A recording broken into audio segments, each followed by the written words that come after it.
नमस्कार दोस्तों, सब्सक्राइब करें गोविंद जोशी के यूट्यूब चैनल को ताकि आपको हर एजुकेशन वीडियो का नोटिफिकेशन टाइम टू टाइम मिलता रहे और साथ में बेल आइकन को भी ऑल पर जरूर से सेलेक्ट करें। तो चलिए शुरू करते हैं आज की क्लास। हमारा पहला प्रश्न कहता है अलाउद्दीन खिलजी के बचपन का नाम क्या था। ठीक है, अलाउद्दीन खिलजी जो था उसके बचपन का नाम क्या था। तो इसका राइट आंसर हो जाएगा ऑप्शन ए अली गुरसासप। ठीक है, अली गुरसासप अलाउद्दीन खिलजी के बचपन का नाम था। ठीक है दोस्तों, इसके इंपोर्टेंट पॉइंट की बात करें तो इसका पहला प्रश्न कहता है अलाउद्दीन खिलजी के शासन का समय क्या था। तो दोस्तों अलाउद्दीन खिलजी का शासन का समय जो था 1296 से 1316 ईस्वी के बीच अलाउद्दीन खिलजी के शासनकाल था। ठीक है दोस्तों, अलाउद्दीन खिलजी का शासनकाल कब से कब तक था। तो 1296 से 1316 ईस्वी के बीच अलाउद्दीन खिलजी ने शासन किया था। ठीक है दोस्तों, वहीं पेपरों में एक दूसरा प्रश्न भी पूछा जाता है कि अलाउद्दीन खिलजी ने देवगिरी पर कब आक्रमण किया।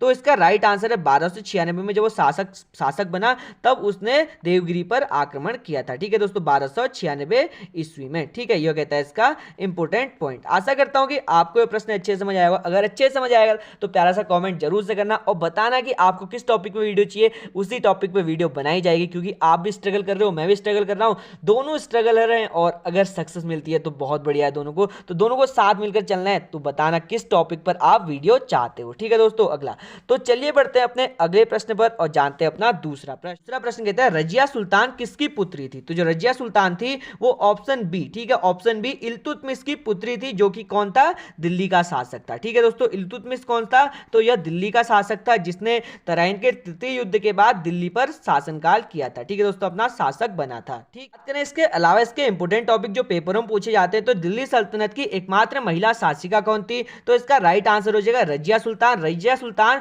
दिल्ली की एकमात्र शासिका थी। ठीक है दोस्तों, एकमात्र शासिका बनी थी उस टाइम पे। ठीक है, वहीं इसका दूसरा प्रश्न कहता है रजिया सुल्तान किस वर्ष शासक बनी। तो यह इल्तुतमिश के बाद यानी कि 1236 में शासिका बनी। ठीक है दोस्तों, वहीं इल्तुतमिश का अंतिम शासनकाल का समय कौन था। तो 1235 तक इल्तुतमिश दिल्ली का शासक था। ठीक है दोस्तों, कब से, यानी कि जो तराइन का तृतीय युद्ध था उसके बाद इल्तुतमिश वहां का शासक बन गया था और 1235 तक उसने शासन किया था। वहीं अगर पूछा जाता है कि उत्तर भारत की प्रथम महिला शासिका कौन थी, तो रजिया सुल्तान हो जाएगा। और अगर भारत की पहली महिला शासिका कौन थी आएगा, तो रानी दिंदा भारत की पहली महिला शासिका थी। ठीक है दोस्तों, रानी दिंदा भारत की प्रथम महिला शासिका थी। ठीक है, यह कहते हैं इसके इंपोर्टेंट पॉइंट। आशा करता हूं कि आपको ये सारे इंपोर्टेंट पॉइंट अच्छे से समझ आए होंगे। अच्छे से समझ आए तो कमेंट करके जरूर से बताना। तो चलिए बढ़ते हैं अपने अगले प्रश्न पर। आज का हमारा तीसरा प्रश्न कहता है औरंगजेब का उत्तराधिकारी कौन था। तो औरंगजेब का जो उत्तराधिकारी था वो ऑप्शन सी बहादुर शाह। ठीक है, बहादुर शाह जो था वो औरंगजेब का उत्तराधिकारी था, जो औरंगजेब के बाद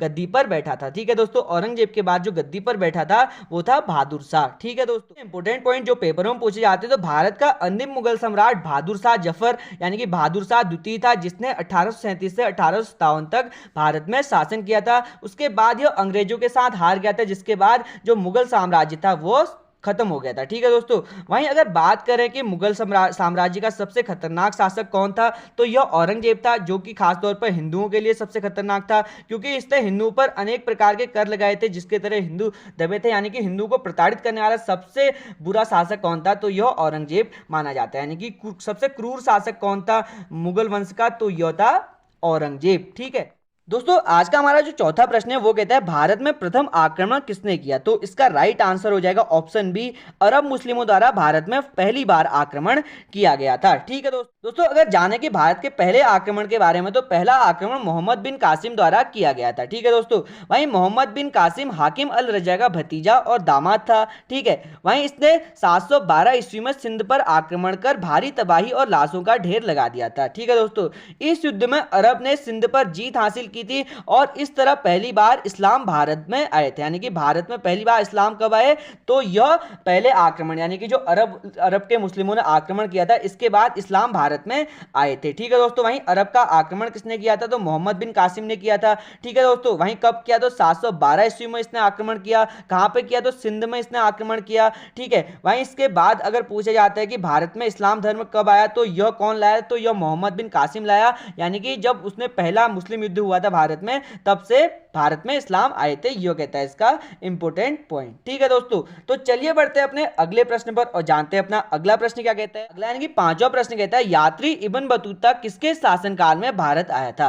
तो इसका राइट आंसर हो जाएगा ऑप्शन बी, मोहम्मद बिन तुगलक के शासनकाल में जो इब्न बतूता था वो भारत आया था। ठीक है दोस्तों, इसके इंपोर्टेंट टॉपिक की तो इसका पहला प्रश्न कहता है इब्न बतूता कहां का यात्री था। तो यह मोरक्को उत्तर अफ्रीका का यात्री था जो कि भारत में आया था। ठीक है दोस्तों, किसके शासनकाल में, मोहम्मद बिन तुगलक के। ठीक है, वहीं इसका दूसरा प्रश्न कहता है यह भारत कब आया। तो इब्न बतूता भारत 1333 ईस्वी में सिंध में आया, कहां के रास्ते, उत्तर एशिया के रास्ते। ठीक है दोस्तों, वहीं इसका तीसरा प्रश्न जो कहता है वो कहता है मोहम्मद बिन तुगलक का शासनकाल कब से कब तक चला। तो 1325 से 1361 तक मोहम्मद बिन तुगलक का शासनकाल था। ठीक है दोस्तों, मोहम्मद बिन तुगलक का शासनकाल कब से कब तक था। तो 1325 से 1361 के बीच रहा। ठीक है, यह कहते हैं इसके इंपोर्टेंट पॉइंट। ठीक है, आ जाते हैं अपने छठे प्रश्न पर। और छठा प्रश्न हमारा कहता है मुगल काल की राज्य भाषा क्या थी। तो मुगल काल की राज्य भाषा फारसी थी। ठीक है दोस्तों, फारसी मुगल काल की राज्य भाषा थी, पर कहीं पर पारसी भी छपा होता है। तो अगर आपके पेपरों में पारसी आएगा तो पारसी पर टिक करना, फारसी की जगह। अगर फारसी आता है तो फारसी मुगल वंश की राज्य भाषा मानी जाती थी। ठीक है दोस्तों, इसके इंपोर्टेंट टॉपिक की तो इसके इंपोर्टेंट टॉपिक जो प्रश्न में पूछे जाते हैं वो कहते हैं मुगल कहां से भारत आए थे। तो यह तुर्की से भारत आए थे। ठीक है दोस्तों, वहीं किस लड़ाई के बाद मुगल वंश में की स्थापना दिल्ली में हुई। तो पानीपत के प्रथम युद्ध के बाद। ठीक है, पानीपत के फर्स्ट युद्ध के बाद बाबर ने, ठीक है, बाबर ने मुगल वंश की स्थापना की दिल्ली में। ठीक है दोस्तों, यह कहता है इसका इंपोर्टेंट पॉइंट। अपने सातवें प्रश्न पर। तो सातवां प्रश्न हमारा कहता है बाबर की मृत्यु कहां हुई थी। तो बाबर की मृत्यु आगरा में हुई थी। ठीक है, आगरा में बाबर की मृत्यु हुई थी। कब हुई थी। तो 1530 में, 1530 में बाबर की मृत्यु हुई थी। कहां, आगरा में। ठीक है दोस्तों, बात करें इसके इंपोर्टेंट पॉइंट की तो बाबर का जन्म कहां हुआ था। 14 फरवरी 1483 में उज्बेकिस्तान में बाबर का जन्म हुआ था। ठीक है, मोस्ट इंपोर्टेंट प्रश्न होने वाला है। ठीक है, इसके अलावा मुगल वंश का संस्थापक कौन था। तो यह बाबर था जिसने 1526 में मुगल वंश की स्थापना की थी। ठीक है दोस्तों, यह प्रश्न हमेशा पूछा जाता है आपके पेपरों में, तो ध्यान रखना। ठीक है इसे। तो चलिए बढ़ते हैं अपने अगले प्रश्न पर और जानते हैं अपना अगला प्रश्न क्या कहते हैं। आज का हमारा अगला यानी कि आठवां प्रश्न कहता है दीन-ए इलाही किसके द्वारा शुरू किया गया। तो दीन-ए इलाही जो था वो था अकबर द्वारा। ठीक है दोस्तों, अकबर कौन सा शासक था। तो यह मुगल वंश का थर्ड शासक था जिसने दीन-ए इलाही शुरू किया था। ठीक है, दीन-ए इलाही की तो दीन-ए इलाही क्या था। तो दीन-ए इलाही 1582 ईस्वी में मुगल सम्राट अकबर द्वारा एक समरूप धर्म था जिसमें सभी धर्मों के मूल तत्वों को डाला गया था। वहीं इसमें प्रमुखता हिंदू और इस्लाम थे। ठीक है दोस्तों, जो दीन-ए इलाही था वो 1582 में आया। वहीं कौन लाया, तो मुगल सम्राट अकबर इसे लाया जो कि थर्ड शासक था मुगल का। ठीक है, वहीं यह एक समरूप धर्म था जिसमें सभी धर्मों के मूल तत्वों को डाला गया था। वहीं इसके प्रमुख बिंदु कौन थे, तो इसके हिंदू और इस्लाम प्रमुख बिंदु थे। ठीक है दोस्तों, अगर पूछा जाता है कि दीन-ए इलाही के प्रमुख बिंदु धर्म कौन थे, तो यह हिंदू और इस्लाम थे।